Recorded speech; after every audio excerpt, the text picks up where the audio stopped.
ఎట్టి పరిస్థితుల్లోని కూడా సమయానికి అనుగుణంగా ఏదో సేఫ్ గేమ్ మాత్రం ఆడొద్దు. పోలీసులు కూడా ఇన్స్ట్రక్షన్ ఇచ్చి no safe games, only straight game.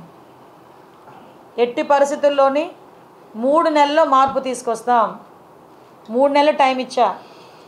3 నెలల్లో ఎట్టి పరిస్థితుల్లోని వైజాగ్లో గంజాయి అన్నది ట్రాన్స్పోర్టేషన్ కానీ గంజాయి విచ్చలవిడితనం కానీ మేము తగ్గిస్తాం.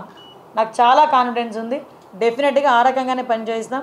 నేను ఛార్జ్ తీసుకొని వచ్చిన తర్వాత కూడా డీ అడిక్షన్ సెంటర్స్ మరీ దారుణం అండి. 3 ఉన్నాయట, 30 మంది ఉన్నారట. ఇక్కడేమో 1200 మంది ట్రాన్స్పోర్ట్ చేసిన వాళ్ళు పట్టుకున్నారు. 30 మంది డీ అడిక్షన్ సెంటర్లో అంటే 6 days 7 days సరిపోతాయి అన్న ఫీలింగ్. ఏదో ఆర్గనైజేషన్స్ ద్వారా చేస్తున్నారు. కేజీహెచ్లో ఎందుకు మనం ఒక బ్లాక్ తీసుకోలేకపోతున్నాం? So at the same time schools దగ్గర అవేర్నెస్ ప్రోగ్రామ్స్ కండక్ట్ చేయాలి. ట్రైబల్లోని మనకి ట్రైబల్ ఏరియాలో అవేర్నెస్ ప్రోగ్రామ్స్ కండక్ట్ చేయాలి. పోలీసుల పరిస్థితి ఎలా అయిపోయిందంటే మాకు టీఏడిఎల్ లేవండి, ఆఖరికి ఏజెన్సీ అలవెన్స్లు కూడా లేవు 5 సంవత్సరాలు. సో అన్నిటినీ కూడా స్ట్రీమ్లైన్ చేస్తాం. అట్ ద సేమ్ టైం ఇంకోటి కూడా చెప్పాను, ఏదైతే మహిళా రక్షణ విషయంలో ట్రాఫిక్ పోలీసులు కూడా చాలా అప్రమత్తంగా ట్రాఫిక్ని ఎంతైతే మీరు కంట్రోల్ చేస్తారో స్కూల్ ఏరియాస్లో స్కూల్ జోన్స్లో ఈవ్ టీజింగ్ మీద కూడా అంతే దృష్టి పెట్టండి. ఈవ్ టీజింగ్ చేసే వాళ్ళని కూడా మీరు ఎట్టి పరిస్థితుల్లో వదిలిపెట్టే ప్రసక్తి లేదు. అవన్నీ కూడా మేము చాలా క్లియర్గా చర్చించుకున్నాం. నాకైతే పూర్తి నమ్మకం ఉంది, ఎలాగైనా ఎట్టి పరిస్థితుల్లోనైనా ఈ గంజాయిని స్టెప్ బై స్టెప్ మేము ఎట్టి పరిస్థితులు అరికడతాం. క్రైమ్ రేటు కూడా ఎట్టి పరిస్థితి తగ్గుతుందని నమ్మకం అయితే నాకుంది. దానికి అనుగుణంగానే అఫీషియల్స్తో కానీ అదేవిధంగా చంద్రబాబు నాయుడు గారితో కానీ డిస్కస్ చేసి వాళ్ళకి కావాల్సిన ఫెసిలిటీస్ కూడా కల్పించడానికి నేను చర్యలు తీసుకుంటాను. చెప్పాను కదండి, ఫస్ట్ థింగ్ సోర్స్ని కట్ చేయాలి.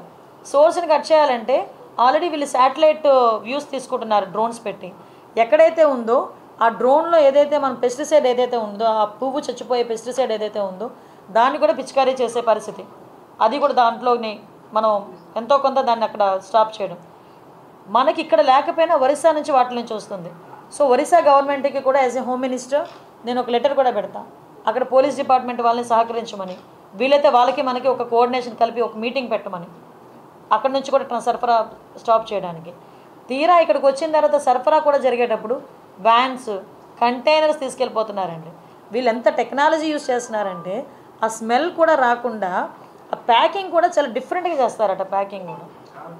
సో మేము కూడా ఏమనుకున్నామంటే ఇందాక మేము మాట్లాడుకున్నాం చాలామంది కొంత ఒక టెక్నాలజీని కూడా యూజ్ చేసుకుని ఫర్దర్గా అంతా ఒకేసారి మీకు చెప్పిన మేడం ఏంటి గాల్లో మేడలు కడుతుంది అనుకుంటారు, కానీ గాల్లో మేడలు కాదు, భూమి మీద మేడే కడతాం. డెఫినెట్గా కంపల్సరీగా వాట్ ఎవర్ మేము అనుకున్నట్టు చేయడానికి సిద్ధంగా ఉన్నాం. వెరీ ఛాలెంజింగ్ గేమ్ ఇది చేస్తాం. ఎస్పెషల్లీ గంజాయికి టాస్క్ ఫోర్స్ అనేది ఏర్పాటు చేస్తున్నామండి.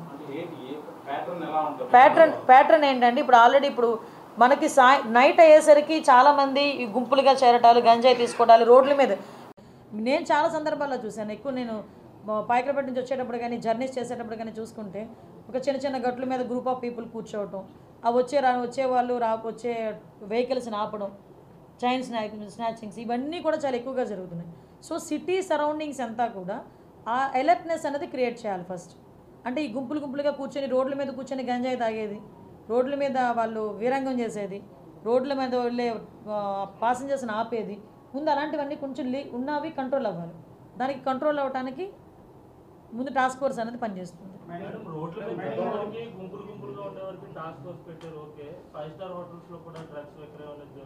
అమ్మ ఇంకోటి కూడా చెప్తున్నా, ఇప్పుడు ప్రతి ఒక్క చోట పోలీసులు వెళ్ళి కూర్చొని చూడలేరు.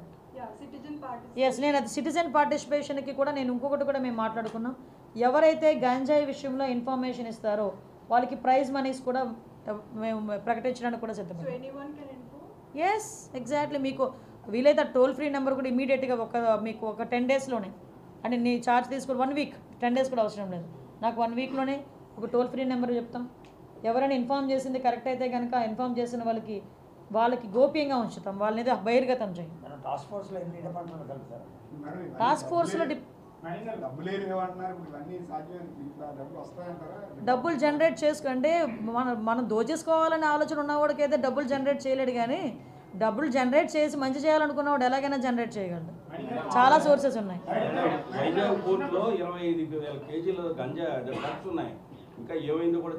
నేను ఇందాక అడిగానండి సిబిఐ ఎంక్వైరీ, ఇందాక సిపి గారిని అడిగాను ఆ విషయం కూడా, ఏంటి దాని పరిస్థితి ఏంటని అడిగితే సిబిఐ ఎంక్వైరీలో ఉందన్నారు.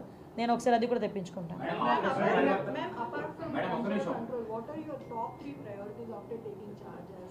యాజ్ టాప్ 3 ప్రయారిటీస్ అయితే ఫస్ట్ థింగ్ గంజాయి drugs, control of ganja and drugs. Second thing is protection of women. Third కూడా ఏంటంటే భూములు కబ్జాలు కాకూడదు.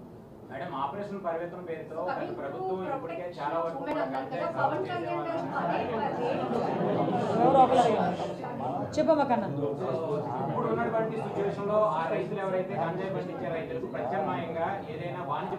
ఎస్ ఎగ్జాక్ట్లీ, మీరు మంచి పాయింట్ అడిగారు.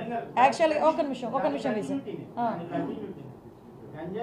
సాగు అనేది గత లాస్ట్ 30 years నుంచి జరుగుతుంది. ఇప్పటికీ టిల్ అదే కంటిన్యూ అవుతుంది. మీరు ఆ మూలాలను ఏదైతే ఆ రైతులను అక్కడి నుంచి పండించకుండా ఇవన్నీ చేస్తే ఉపయోగం ఉంటుందా?